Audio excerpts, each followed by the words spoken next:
एक जंगल में एक शेर रहता था। गर्मी के दिन थे। गर्मी से शेर बेहाल होकर वह एक पेड़ की छाया में सो रहा था। वहां एक चूहा आया। शेर को सोता देख वह उसके शरीर पर दौड़ पड़ा।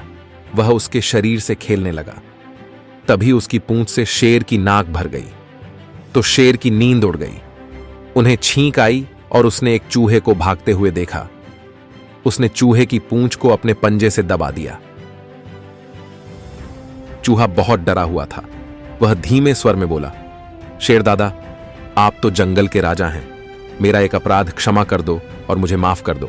जब जरूरत होगी मैं आपकी मदद करूंगा। शेर यह सुनकर हंसने लगा और बोला, चूहे, तुम एक छोटे कीड़े की तरह हो, तो मेरी सहायता कैसे कर सकते हो? चूहे ने हाथ जोड़कर फिर विनती की, शेर दादा, एक बार मुझे जीवन दान दे दीजिए। मैं आपका आभार जीवन भर याद रखूंगा। इतना कहते कहते चूहे की आंखों में आंसू आ गए। छोटे चूहे को रोता देख शेर को उस पर दया आ गई। उसने चूहे को जाने दिया। कुछ दिनों के बाद शिकारी शेर को पकड़ने के लिए जंगल में घुसे। उसने शेर को पकड़ने के लिए जाल बिछाया और फिर जाल को सूखी पत्तियों से ढक दिया।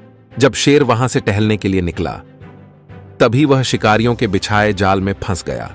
शेर ने जाल से निकलने की बहुत कोशिश की, लेकिन कुछ नहीं हुआ। शेर थककर दहाड़ने लगा। छोटे चूहे ने शेर की ये दहाड़ें सुन ली और उसने शेर की आवाज पहचान ली। वह तुरंत शेर के पास दौड़ा।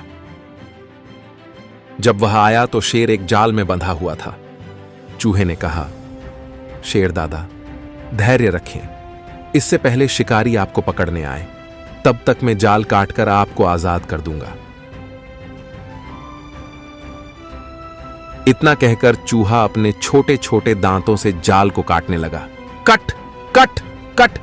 पलक झपकते ही चूहे ने अपने छोटे छोटे दांतों से पूरा जाल काट दिया। जाल काटते ही शेर दहाड़ते हुए जमीन पर कूद पड़ा। उसने राहत की सांस लेते हुए कहा, बहुत बहुत धन्यवाद दोस्त। जब मैं बड़ों की बड़ाई में तुम्हें छोटा समझा और गलत तरीके से तुम्हारी उपेक्षा करता था, लेकिन अब मुझे इसका पछतावा है। शेर की बात सुनकर चूहे को तसल्ली हुई कि भले ही वह छोटा है, फिर भी वह अपने ऊपर किए गए उपकार का बदला चुकाने में सक्षम है। ऐसी ही कार्टून वीडियो देखने के लिए वीडियो को लाइक करें और चैनल को सब्सक्राइब करें।